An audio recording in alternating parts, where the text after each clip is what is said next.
Check Pro Joe here on the Check Pro radio show. We're going to talk a little bit about your home's electrical system, and I have got Luke Strange joining me here from Cool Hand Electric. Hey, Luke, how are you?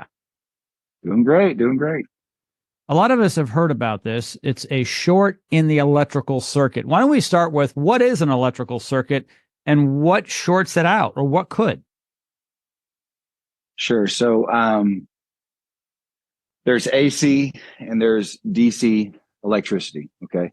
So for houses and home wiring, it's going to be AC or alternating current.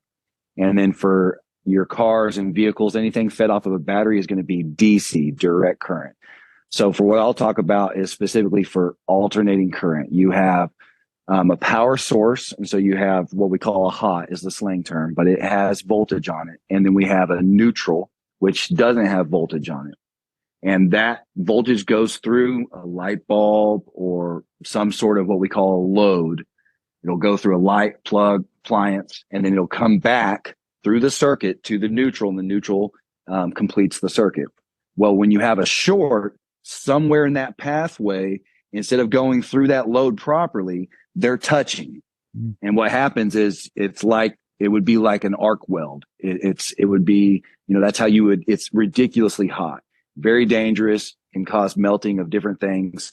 But that's how they weld. If it's controlled, you can weld metal together with a short, but that's essentially what we're dealing with. Wow. So I have experienced before, which is really shocking, where you get that pop, the spark, Yeah. the black residue, and the whoa. I am glad that screwdriver I shouldn't have had there was insulated, right?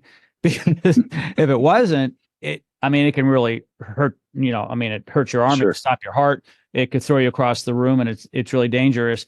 And so if you see smoke or smell it, you see some residue on an outlet, let's say, or on the end of a plug, something has gone wrong somewhere, and you need to call a licensed electrician, correct? Yeah.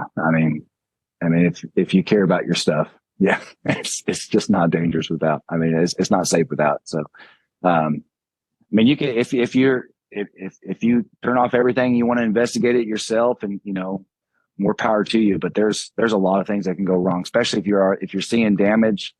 It really does need to be traced out properly, and make sure that the wiring to those outlets that are smoking, make sure that the conductors, the integrity is good, because there's just, I've seen tons of things go wrong if it's left unattended to. Yeah, absolutely. Here's something else I want to tell homeowners. It's related to this. If you have a circuit breaker in your panel that continuously trips, there's a problem. Yeah. Do not try to replace it yourself, and do not replace it with a larger one that can take more, because those wires, that circuit was designed, most likely, if the correct breaker's in there, right, Luke? If that's correct, you do not want to put 20 in a 15. Explain. No, you're absolutely right. The reason being is that if it says 15, if it says 20 or 30 or whatever the number is on that circuit breaker, you're absolutely correct. The breaker is designed to kick off at that certain amperage, and amperage is essentially heat. Okay. And so if that wire is only rated for 15 amps and it's kicking off on you, it's irritating. Maybe you got a window unit or space heater, you got multiple appliances on there, and you just, hey, let's put a bigger breaker on. I see that all the time. They used to actually remember them old Edison screw fuses? Oh, the fuses. Yeah, the glass fuses. Yeah. Yeah. That's why they became so obsolete, was because you could screw in a 20. Hey, that blows through, screw in a 30. It all fits. It was super easy, but what they didn't realize is it's extremely unsafe, and it needs to be sized properly for that wire. And so yeah, you're absolutely right. You can't put a larger breaker on there. It needs to be tested and see the amperage that it's running. And then if you're left to reset, and hey, I've seen this a lot too. They'll reset it. Hey, it doesn't trip anymore. Great. Not all the time. If you're still running the same equipment and it's not tripping anymore, those breakers aren't meant to trip those ones are accurate for about 20, 25 years, depending on the brand and the usage of them.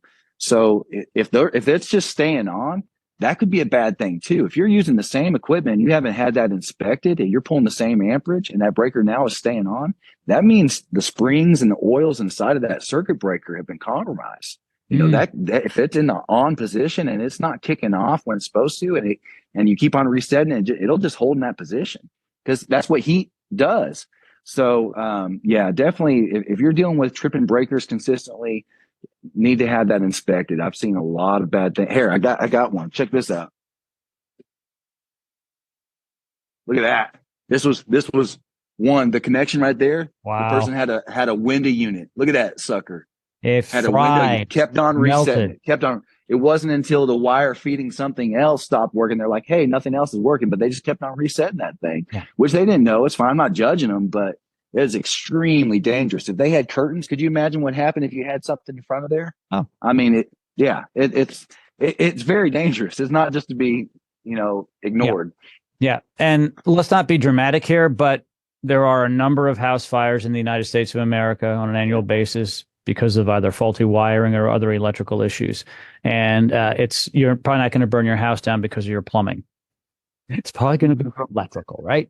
Now you might flood your house, and I really rather have a that's not good either. Floor. Yeah, no, but I'd rather have a flooded first floor, Luke, than a burnt down house, because fire doesn't seem to stop and it burns up, and so it's very dangerous. Luke Strange, as always, thank you so much for joining me here on Check A Pro Radio. I appreciate your expertise today. This was fun. See you, brother.